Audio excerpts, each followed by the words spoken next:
Richie B, the party master, on Up and Go. It is the middle of the week, my friends. Good morning to you and welcome to Up and Go right here on the Bridge 99 FM. What have I done since I got here? Well, having secured my park and entered the building, I was just in time to see Ronnie and Pernell exiting the studio. So we had our usual exchange, very pleasant exchange as usual.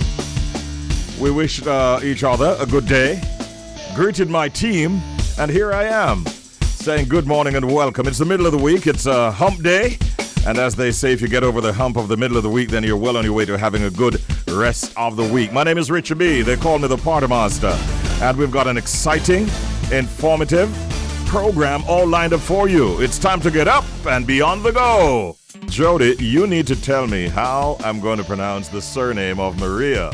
Because Maria's surname, she's by the way one of our guests, lined up for 9 o'clock this morning. I will definitely not attempt it until I am advised as to exactly how it's pronounced. Her name is actually spelled Papaefstathiou. Lord of mercy. Not a mercy. So we're going to get some confirmation on that. She's a co-founder of the International Reggae Poster Competition and is scheduled for 9 o'clock this morning. Before we get to her, though, at 8 o'clock this morning, we do have Kevin Gordon, who will be talking to us about cybersecurity, and especially as it relates to our particular market here in Jamaica. Do you know that it is said that the banks and the financial institutions are having a big problem in terms of cybersecurity, which is not necessarily always being reported. And the size of the problem, we don't even know, but we suspect through conversation with persons in the know that it's a sizable problem and it is costing financial institutions quite a lot. Well, we're going to have some details on that and how we can best safeguard ourselves in the cyber world. Kevin Gordon will be on with us at 8 o'clock. We have news at 8:30 in News 360. Come 9:30 this morning, 1 hour later, Greg Sims, who is a director of events and production at the JCDC, will be our guest. And of course, today being a Wednesday, we have our global connection coming up at around about 13 minutes after 10 o'clock. And that is for 45 minutes strong right here on Up and Go. So the taxi driver who was involved in that Washington Boulevard hit and run accident recently has been charged with manslaughter. We can do without motorists like that on our roads. Too many cases of hit and run accidents we're hearing about. And then the case of yesterday where this illegal taxi operator had a vehicle full of passengers, and when the police stopped him and he didn't stop and they gave chase, he decided that he's not going to stop, and he had all of these passengers. Have you seen the video? He had all of these passengers screaming, adults, men and women and children in the vehicle. Driver, you're gonna kill me, you can't drive. Stop, let me out, please. And he was just going and going and going. High-speed chase, eventually the police caught up with him. But we're also understanding this morning that Indicom has launched a probe following the high-speed chase, because they say, from Indicom's perspective, with regard to the action of the police officers who discharged their weapons while in pursuit of a moving vehicle, the Commission believes that law enforcement officers must display due regard and comply with the guidance provided by the JCF in their human rights and police use of force and firearms policy. And so Indicom, whilst categorically denouncing the actions of the motorist who intentionally placed the lives of their passengers at risk, as well as other persons along the thoroughfare, because in that chase, he actually hit down a man who is now hospitalized. Yeah, so I think he's out on bail now, and one charge was slapped on him. Many people are saying, only that? You know what I mean? No, we can't afford to have that kind of driving on our roads, and I hope that we don't have any such driver out there today. Time for us to look now at our next feature, WTF? What the fact? I got that right? Yeah, I got it right. Yeah, definitely. Now, let me tell you, your computer devices are more likely to get a virus when you visit a religious site or website than when you visit a pornography or adult website. When I saw this, I was like, what? The fact. So here are the facts right now. Richie goes, so you know that it has his attention and his comments. Unfortunately, we're not hearing those comments on the air. So here's the story. Religious and ideological websites can carry 3 times more malware threats than pornography sites, according to research from security firm Symantec. Are they up to some semantics here at Symantec? Let me find out some more. Symantec found that the average number of security threats on religious sites was around 115, while adult sites only carry around 25 threats per site. A particularly notable discrepancy, considering that they are vastly more pornographic sites than religious ones. Also, only 2.4% of adult sites were found to be infected with malware compared to 20% of religious blogs. That is quite a revealing fact, and a surprising one at that. We can tell you that, in fact, your computer devices are more likely to get a virus when you visit a religious website than a pornography or adult website. My God, I wouldn't have guessed. Those are the kinds of facts we share with you inside of What the Fact. We see where the police commissioner recently, Major General Anthony Anderson, he actually, at a press conference, came armed with, to show an AK-47 assault rifle and what it looks like. And he basically was trying to paint a vivid picture of what the security forces face while executing their duties on a daily basis. And he said it is important when people hear names, when people read reports in the newspaper or on social media, that they understand what we are confronted with. This is it, as he showed what it looks like, an AK-47 rifle. And that, he said, the commissioner actually said that is the weapon of choice for gunmen in Jamaica. Can you imagine? The AK-47, the commissioner is saying, has been determined to be the weapon of choice. Now, an AK-47 is not like $5,000 or $10,000 in terms of value. We're talking about $500,000 to $1 million. Now, the guys who find themselves with that weapon in their hand, was it their money that purchased it? Or is it that they have someone financing that purchase, for instance? If you're poor and you can't even find food, where are you going to find $500,000 or $1 million to buy an AK-47? Something is going on that we need to get to the bottom of, and I suggest that the police need to look in that direction. It's time now for our Proverb of the Day. Let's hear it. Our proverb is on. Hag said the first dirty water me catch me wash. Oh, really? Like, really? Hag say the first dirty water me catch me wash. I really love these Jamaican proverbs, and let me tell you what this is translated to mean. The hog says, the first dirty water I see, I will wash in it. That is the translation. Now to the meaning. Seize opportunities as they present themselves. That is what that is saying. And understand this. When you see the hog in that dirty water going, that is not a sign of anger. It's actually a sign of satisfaction. When we grunt generally, we grunt because we're annoyed or because we sometimes feel pain. But when you hear hog in that dirty water going, it's actually a celebration of the fact that it happened upon this dirty water. So that's what the hog says. The first dirty water me catch, me wash. Seize opportunities as they present themselves. So this morning we learn the basics about protecting our data and information online. So recently we found out that there is significant vulnerabilities in Jamaica's cyber infrastructure.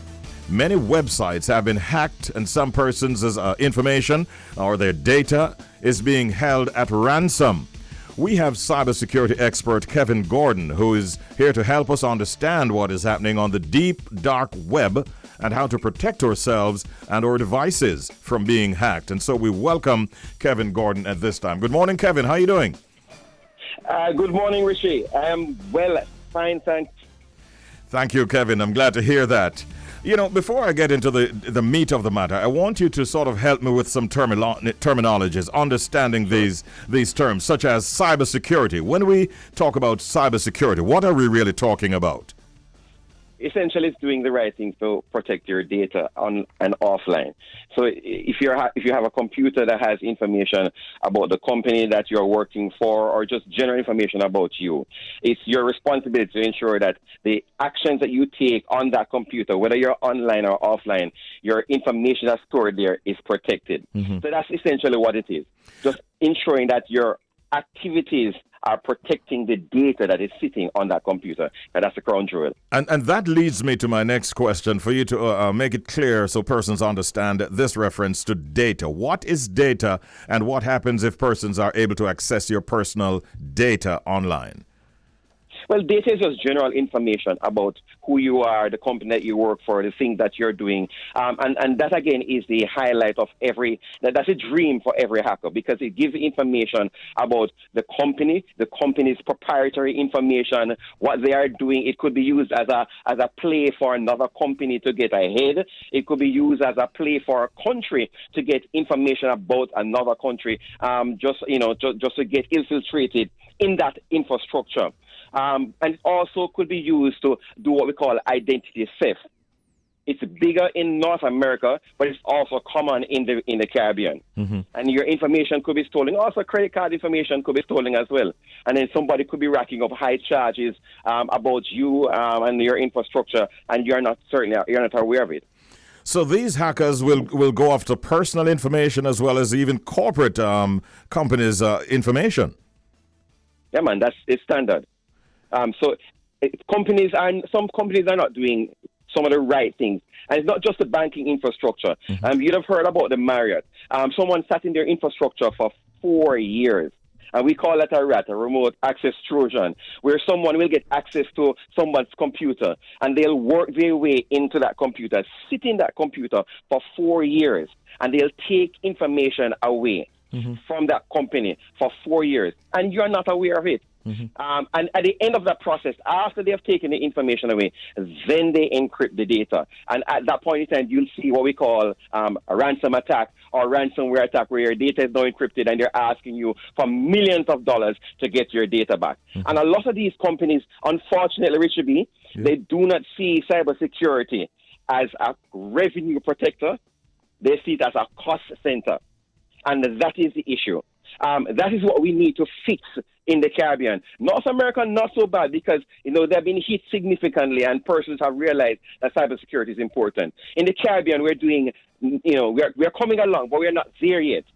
Some persons think that a traditional antivirus, and I can get into that as well, is important, but we're not moving from traditional antivirus to an EDR, and I can speak about that as well. So it sounds like you're saying that if people can ignore their cybersecurity at their own peril, or even companies for that matter. I have to ask you, how big a problem is it really, and is it being underreported? It's a massive, massive issue. And I'll be honest with you, a lot of companies are not reporting the general issue of cybersecurity attacks. So companies who are being hacked know, because there's a reputational damage to a lot of those companies. They're not talking about it. And you can understand, for the Data Protection Act, especially in Jamaica, you have to report it within 72 hours. For GDPR, you have to report it within a certain time. And there are massive fines as well. You can be fined up to what we call 4% of your entire gross revenue. So companies who are hacked, if they do not report it, they can be fined. But also, when they are hacked, there's a massive, massive reputational damage. Mm-hmm. And there are some companies that do not recover. There's a Michigan healthcare institution that did not recover from a cyber attack. They had to close their doors. Mm-hmm. And they spent 2 weeks, Richie B, 2 weeks sitting in the hallway, the doctors, receiving customers and telling them that they did not have their information. Wow. They could not see who was coming in. They had no information about their medical records, and they could not do anything. So they were literally shut down for that 2-week period. After that, they went out of business. Wow. I happen to know of a company locally, a big corporate entity, that I do business with, and for several weeks they were not able to generate an invoice outside of a manual invoice because of problems apparently in terms of cybersecurity issues. And so I think it is really a big problem, and many times not even widely reported. But what are some of the do's and don'ts when it comes to even browsing the web? So there are some basic things that individuals should be doing. I'll start with the companies. One, I would say, as a company, you need to move away from what we call your traditional types of antivirus. And I call these the antiviruses of latter days. So the ones that you have purchased in the early 2000s and late 1990s, get rid of those. These are standard antiviruses. You need what we call endpoint detection and response, which is EDR. It's an autonomous tool that looks at known and unknown threats, because there are over 4,000 new threats.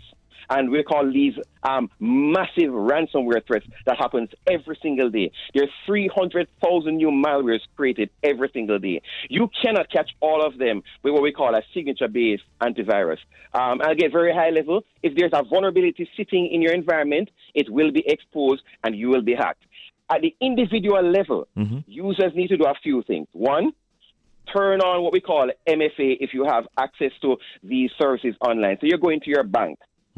Instead of putting in your passwords and you're getting access into infrastructure, you put your password in, but the bank also has what we call an MFA or 2FA or multi-factor authentication. So a text message comes to your phone, and you put that text message in as an authenticator to get access to your critical information.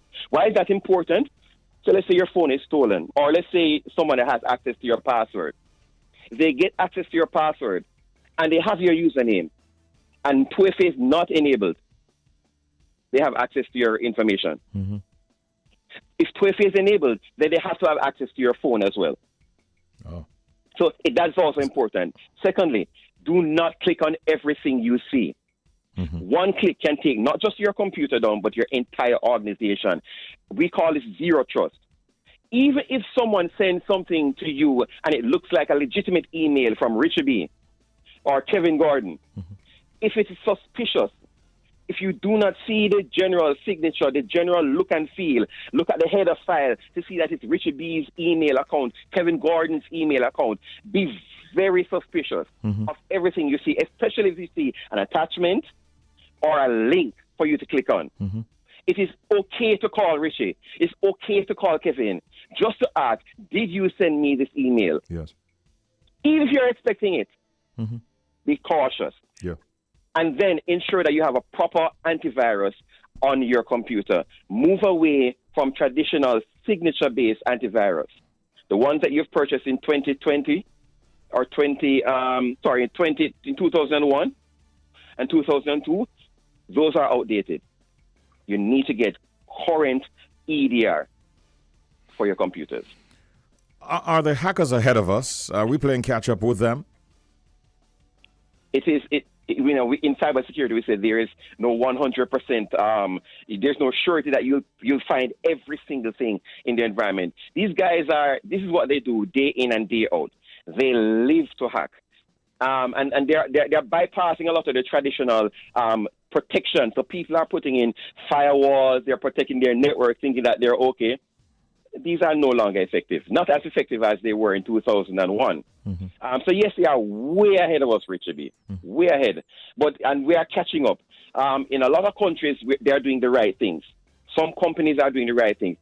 And unfortunately, Richie B, a lot of companies are only doing cybersecurity protection after they have been hacked. And that is the issue I find in the Caribbean. You have the conversation with a company and they'll tell you, I'm fine. I have a traditional antivirus that works for me. I have not been hacked, so why should I put this in? When they are hacked, that's when they start looking at putting in proper cybersecurity infrastructure. At the Simply Secure group, you like accept inquiries or are able to assist persons who might run into problems of this nature? Yes, we do. So we have customers in 21 countries across the Caribbean, Europe, and of course, Latin America. And so we do a lot of work in terms of incident response, penetration testing. We do managed security for customers. What we have put together for a lot of our customers is what we call 8 points of protection. we realize that you're not going to be doing your traditional cybersecurity responses. So we put a package together for you that includes what we call defense in depth. So I'm not just putting in one layer of cybersecurity to protect your endpoint. I'm ensuring that the holes in your infrastructure, those are fixed as a part of the response. And then every single month, you'll get a report from us to show you where you are. So I'm measuring your cybersecurity risks in the organization. I'm measuring the cybersecurity health. Mm-hmm. And then I'm showing you exactly where you were when we started the conversation and then where you are every single month on month. Mm-hmm. Fantastic. I really appreciate the time you spent with us and the information you shared, Kevin. Thank you very, very much. Have a good day, and we'll call on you again. Thanks, Richie. Great to be here. All right, take care. Kevin Gordon, ladies and gentlemen, cybersecurity business executive and CEO of Simply Secure Group, speaking with us this morning about cybersecurity. You know, she's definitely in the news in a big way, Shenseea, that is. And now she got endorsement from overseas from a number of international and especially American entertainers. Now we're seeing where Ray J is coming out and is speaking about his role in the video for the song Lick that was done by Shenseea and Megan Thee Stallion, because it has now emerged that Ray J's company, that's into all kinds of stuff, including earbuds, they actually sponsored the video for Shenseea's song Lick. And so on Friday, Ray J, who himself was involved in entertainment but is quite an entrepreneur, through his company or his brand Raycon Global, he sponsored the music video for Shenseea's track from her upcoming album entitled Alpha. And if you look at the video, you will notice that she rocked her cherry red earbuds from Ray J's company, Raycon Global. The earbuds are sold in stores including BrandSmart and Best Buy Canada. It's available in Dillard's and other stores, and you can find them at some airports around the world.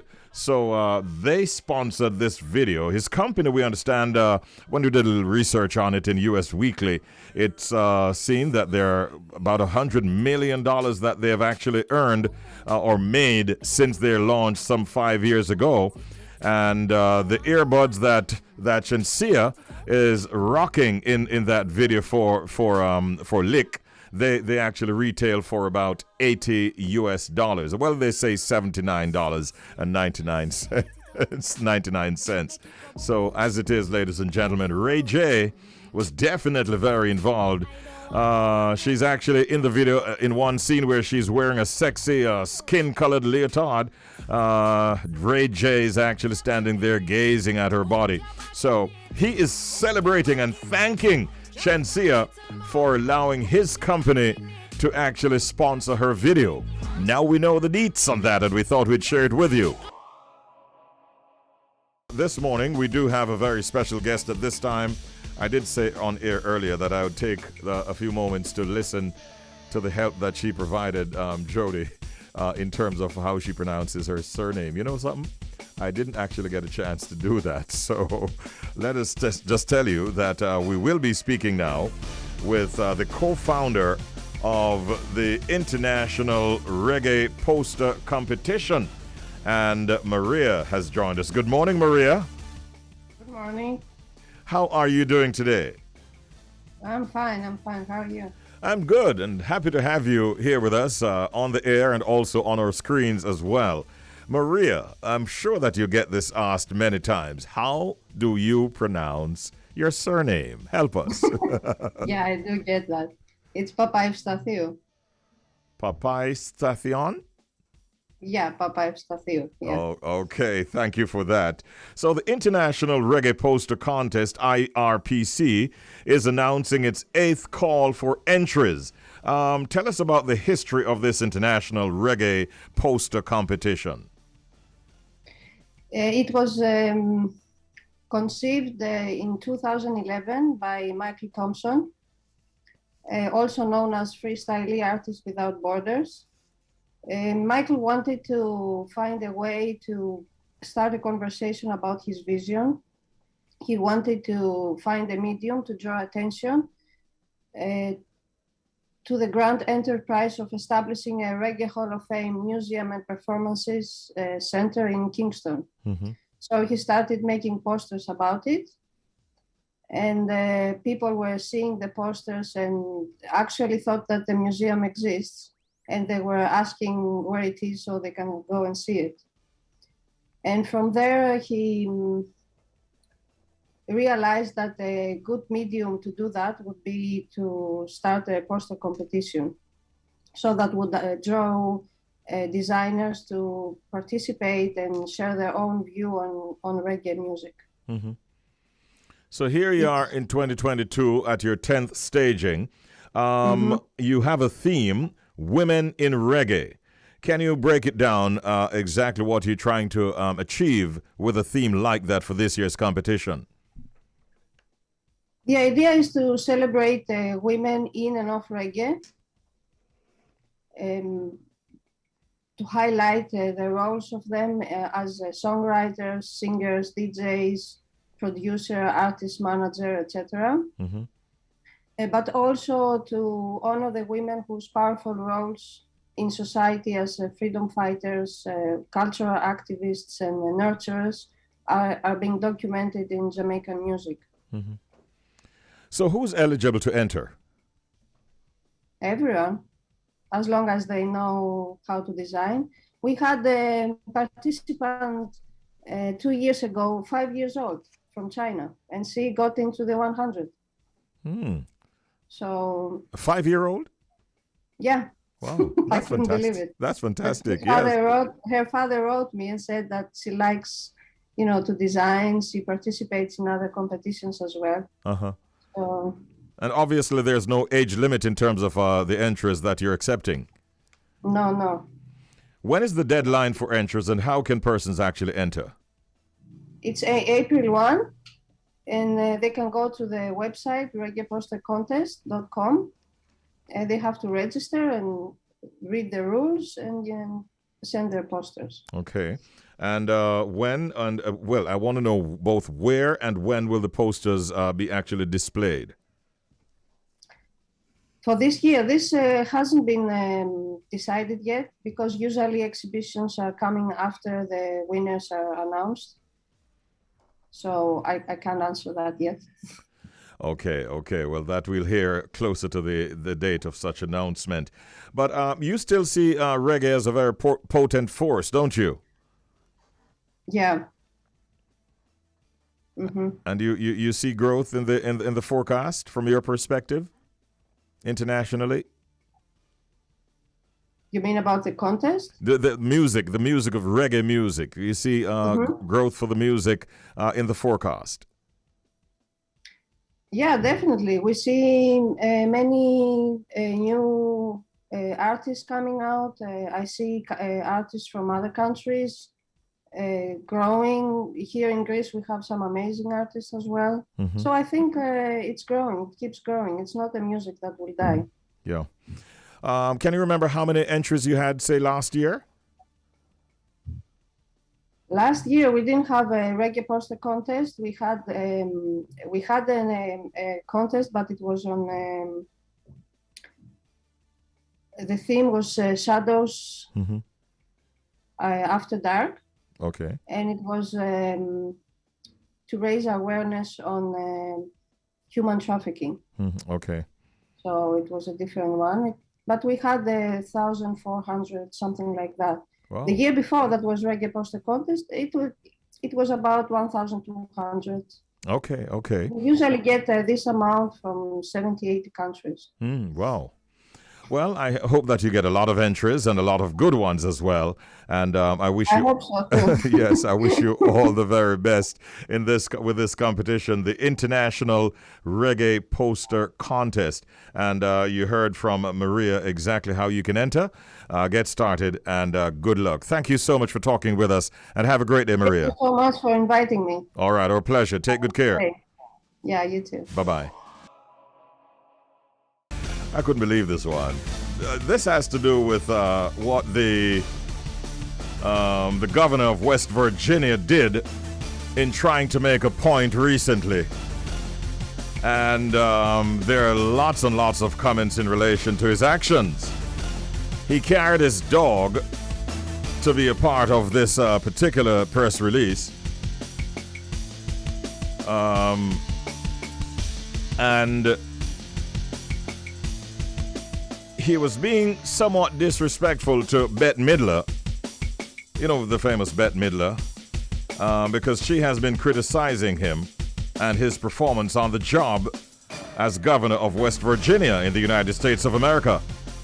His name is Jim Justice, and it's more like he performed it as a stunt aimed at his critics who have been coming out swinging against him. And so, Bette has been criticizing the governor on a number of levels, including the fact that he voted against President Joe Biden's signature Build Back Better plan. And he had some sharp words for Bette. So he took his dog, not a wolf, with him to this press conference, not release. And Mr. Governor, I think you were quite rude. He held up his dog, exposing the derriere of the dog. Richie, you know the story? Showed he has a bulldog. Looks like a very, like well-fed, weighty bulldog. And he held up the dog in his hand, exposed the derriere of the dog. And I think the derriere of the dog is referred to as the hiney, a term that I'm not familiar with. And he basically said to Bette, you know what? You see this dog in my hand?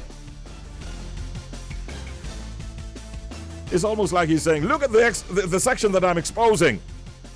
Bette, you know what? And the rest is history. I couldn't believe that Jim did that. Jim, your name is Justice.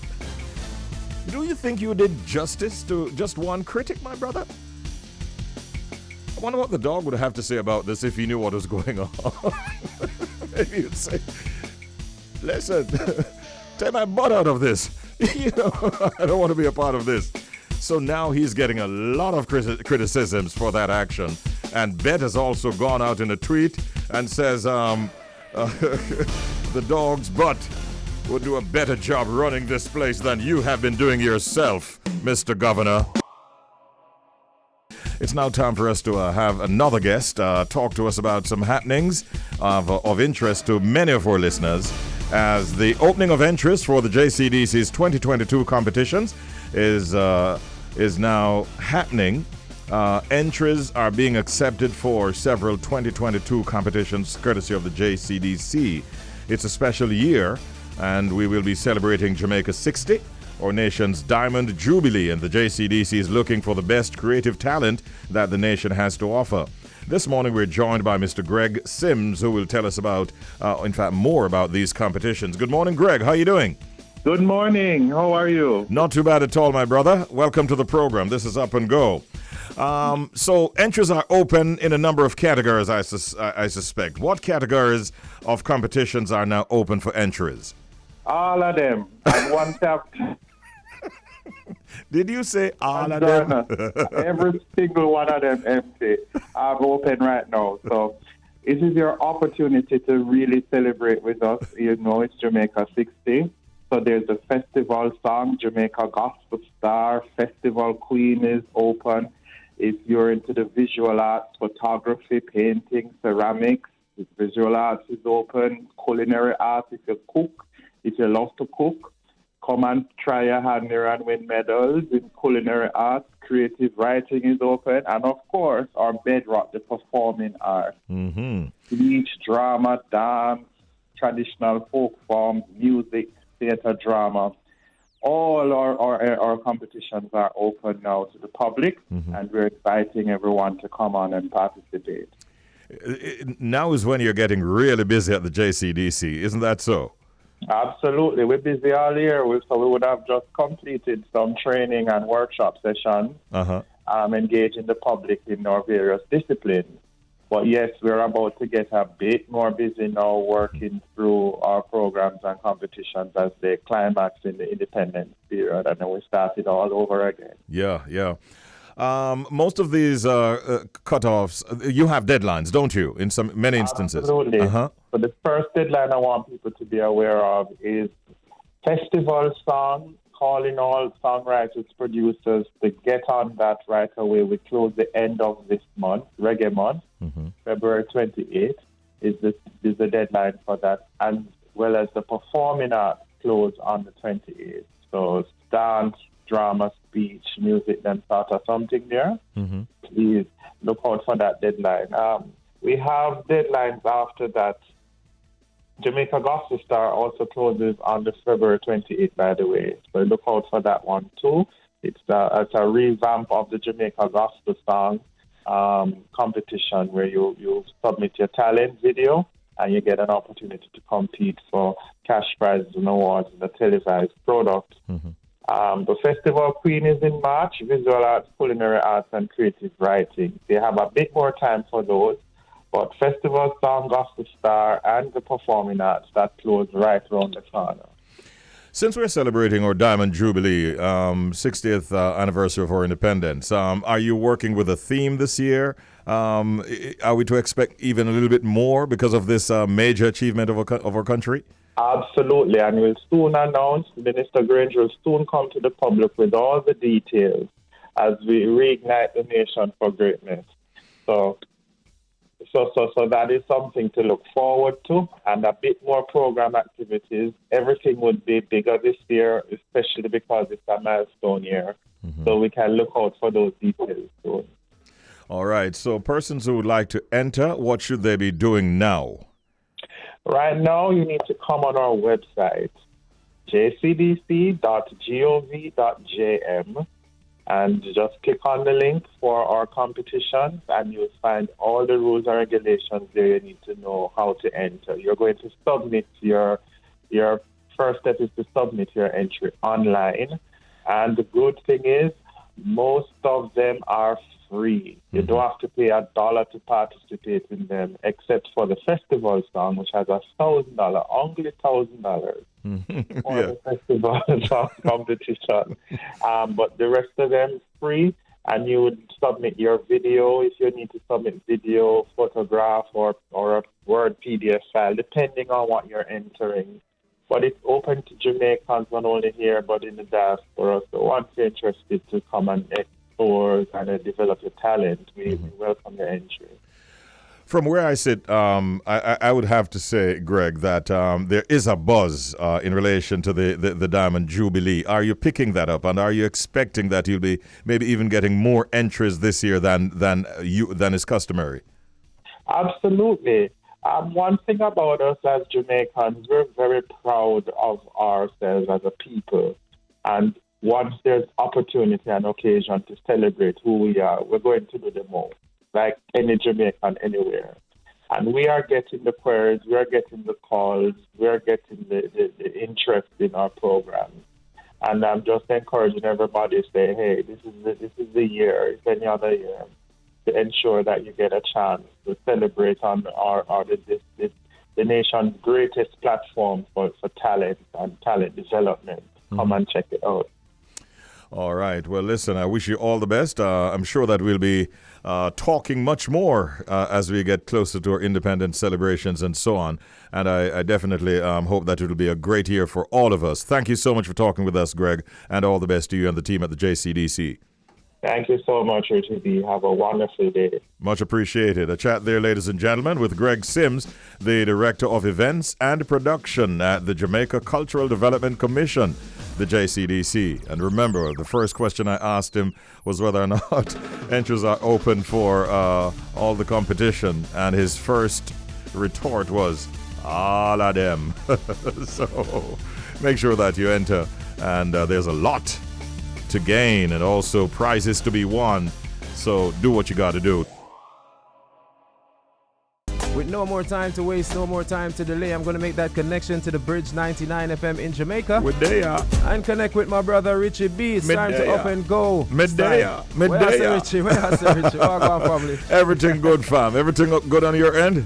Yes, everything is okay right now. Most things, you know, a little bit of snow still out there. The weather is warming up and all of those things. So, you know, we give thanks to life. We're here. It's Black History Month. It's Reggae Month. Yes, sir. A lot of things are happening. Talking about Reggae Month, Killaboo, man, there are a lot of activities that we can look forward to, and the world can participate. I had an interview yesterday, it was, talking about Reggae Month. And the fact that it's not just locally that they're focused on, but many countries around the world are also now participating, and that's a good look.